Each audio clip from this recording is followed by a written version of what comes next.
Have you ever opened a closet and thought, where did all this stuff come from? Or maybe you felt like your home, the place that's supposed to be your sanctuary, is quietly suffocating you with piles of things. If so, you're not alone. After 70, many of us find ourselves surrounded by decades of memories, gadgets we've forgotten how to use, and that good china that's been in the cabinet since the Reagan administration. Today, we're talking about simplifying your life, not by tossing everything you love, but by curating a space that breathes, functions, and finally lets you relax. Let's start with 2 foundational steps that'll help you declutter without regret. First, let's tackle the elephant in the room: sentimental clutter. My neighbor, Marge, spent years holding on to her late husband's bowling trophies, 12 boxes of holiday decorations, and every report card her grandkids ever brought home. I felt like I was drowning in memories, she told me. Then, one day, her granddaughter asked, "Nana, can we make new memories instead of dusting the old ones?" That flipped a switch. Marge kept one trophy, the ugliest one for laughs, framed one report card from each grandchild, and donated the rest to a youth league. Now, when I see those trophies in their clubhouse, I feel lighter, she says. Here's the key. Sentimental items aren't memories, they're souvenirs. You don't need 30 teacups to remember your wedding day. Keep one, take a photo of the rest. Or, like my cousin Lou, turn them into something new. He melted down his parents' silverware into a bracelet for his daughter. Now, she wears their love on her wrist, he says. Start small. Pick one category: old letters, holiday decor, collectibles, and ask, does this bring me joy now? Or is it just guilt in disguise? Next, let's talk about practical clutter, the daily annoyances that drain your energy. My friend Edna had a kitchen drawer stuffed with 17 spatulas, expired coupons, and a garlic press she'd never used. Every time I opened it, I felt like a failure, she admitted. Her solution: the 1 in, 2 out rule. For every new item she brings home, she donates or tosses 2. I'm down to 3 spatulas and a lot less rage, she laughs. But here's the trick. Start with the easiest room. Don't begin with the attic full of childhood diaries. Pick a space you use daily, like the kitchen or bathroom. My buddy Frank started with his junk drawer. He sorted it into 3 piles: keep, donate, trash. The keep pile fit into a small organizer. The rest? Gone. Now I can actually find my reading glasses, he says. Pro tip: use a timer. Set it for 15 minutes, no more. Decluttering in tiny bursts keeps it from feeling overwhelming. Now, you might be thinking, but what if I need this someday? Let me tell you about my Aunt Ruth, who kept a broken toaster for 10 years, just in case.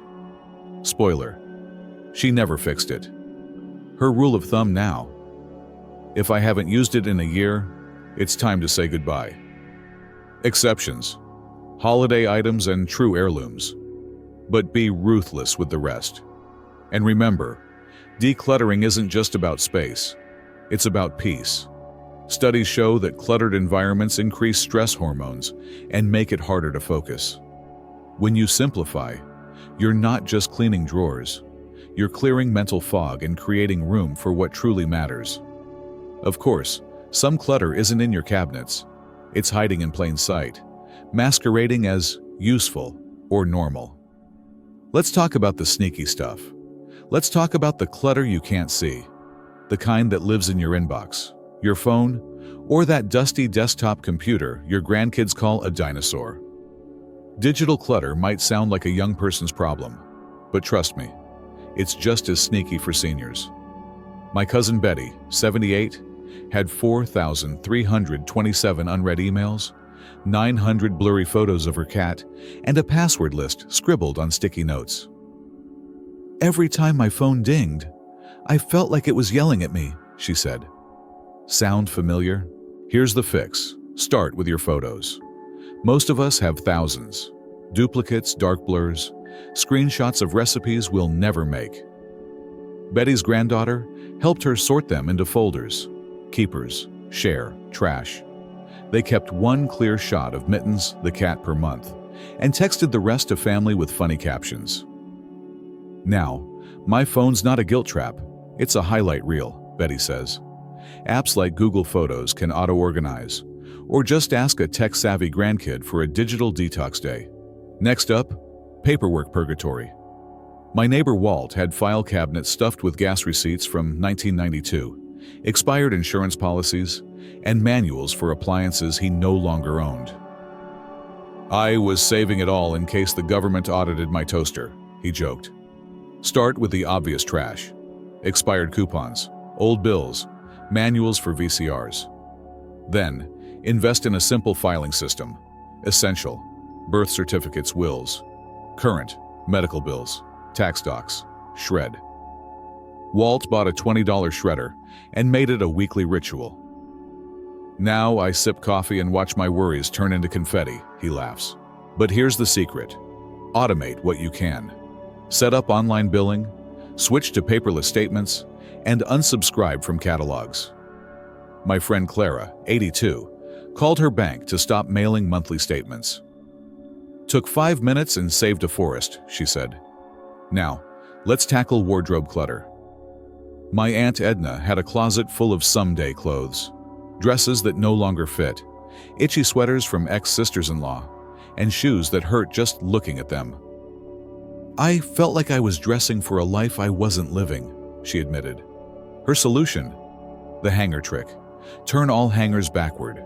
After wearing something, hang it normally. In 6 months, donate anything still backward. Edna kept 10 outfits she loved and donated the rest to a theater group. Now, getting dressed is a joy, not a jury duty, she says. For sentimental items like your wedding suit or your son's baby blanket, take a photo or repurpose them. My buddy Lou turned his old work uniforms into quilts for his grandkids. Now they nap under Grandpa's superhero capes, he grins. Of course, decluttering isn't just about stuff. It's about time. My friend Ruth realized she was drowning in obligation clutter. Book clubs she hated, weekly lunches with a friend who only complained, and a garden she'd grown to resent. I was a prisoner of my own calendar, she said. Ruth started saying no to anything that didn't spark joy, a concept borrowed from Marie Kondo, but with a senior twist. Now I only weed when I want to, and my book club is me and a good mystery novel, she says. Here's the golden rule. Your time is your most precious asset. Guard it like a bulldog. If bridge night feels like a chore, quit. If volunteering drains you, step back. Simplify your schedule to make room for naps, grandkids, or staring at clouds guilt-free. But what about the clutter that's hardest to release? The kind tied to guilt, fear, or what-ifs? Let's talk about the emotional heavy lifting. Let's talk about the clutter that hurts to release. The kind tied to guilt, obligation, or the quiet fear of forgetting. My friend Helen held on to her late husband's flannel shirts for a decade, stuffed in a trunk under the bed. Throwing them away felt like losing him all over again, she confessed. But one day, her granddaughter asked, "Can we make a quilt from these?" Then we'll both feel his hugs. Together, they stitched a cozy blanket and donated the remaining shirts to a shelter. Now I wrap myself in his love every night, Helen says, and someone else gets warmth too. This is emotional clutter. Items we keep not because they bring joy, but because they anchor us to guilt, grief, or what-ifs. Maybe it's your mother's chipped teacups, your old teaching materials, or the treadmill that silently judges you. Letting go isn't about erasing the past. It's about honoring it without letting it weigh down your present. Here's how to start. Create a memory box for each person or era. My cousin Ted, a retired firefighter, kept every badge and newspaper clipping from his career until his attic looked like a museum. Then, he bought a single shadow box, filled it with his favorite medals and one charred helmet, and donated the rest to the fire academy. Now, When I look at it, I feel proud, not buried, he says. Limit yourself to one box per category. Too much? Take photos and write stories to go with them. For items tied to guilt, like gifts from estranged family or purchases you never used, repeat this mantra. Their purpose was to be received, not to be kept. My neighbor Dottie re-gifted a vase from her ex-sister-in-law to a newlywed neighbor. Now it holds flowers instead of resentment, she laughed. But what about the fear of needing it someday? My buddy Frank had 14 spare coffee mugs for guests. Spoiler, he's had 3 guests since Y2K. His rule: if I can replace it in 20 minutes for under $20, it goes. Exceptions: his grandpa's pocket watch, the mismatched mug his granddaughter painted. Those stay. The rest are just props for a life I'm not living. And here's a truth bomb from psychologists. Clutter often masks unmet emotional needs. That yarn stash you'll someday knit into sweaters? It might really be about longing for creativity. The boxes of old report cards? Maybe you miss feeling needed. Acknowledge the feeling, then ask, is this item serving that need or just reminding me it's unmet? Helen's yarn stash became a weekly knitting circle with neighbors. Now we make ugly scarves and beautiful friendships, she says. The report cards? She mailed them to her adult kids with a note. Your turn to store these. Action step: invite someone you trust to help. My Aunt Ginny asked her grandson to sort her late husband's tools. He took a few for his car, and we donated the rest to a vocational school, she said. Hearing students call them vintage made me smile instead of cry. Remember, decluttering is a dialogue, not a demolition. It's okay to keep the dance trophy and release the 30 team photos. It's okay to weep over your mom's recipe cards and digitize them so the originals can bless a young cook. Now, you might wonder, how do I stay clutter-free without backsliding? Or, what if my family thinks I'm heartless? Let's tackle that head on. Let's talk about the aftermath of decluttering, because let's be honest, the real challenge isn't just clearing the clutter, but keeping it clear. My friend Marge, the sentimental clutter conqueror, put it best. Decluttering is like weeding a garden. Do it once and it's tidy. Keep it up, and it becomes a sanctuary. So, how do you avoid falling back into old habits? Start with mindful acquisition. Before buying anything new, channel your inner philosopher and ask, will this add value or just take up space? My cousin Frank, the spatula minimalist, uses the 24-hour rule. He waits a day before buying non-essentials. Half the time, I forget I even wanted it, he chuckles. For gifts, request experiences instead of things. Concert tickets, a family cooking class, or a grandkid's art lesson. Now, my birthdays are memories, not more knickknacks, Frank says. Next, schedule regular clutter check-ins. Just like you'd service a car, set a monthly reminder to scan your home. My neighbor Edna does hers on the first Sunday with a cup of tea and jazz playing. I call it tidy tunes time. If it doesn't spark joy or serve a purpose, out it goes, she says. Keep a donation bin in your closet or garage. When it's full, drop it off. No drama, no guilt. But what if your family resists your newfound simplicity?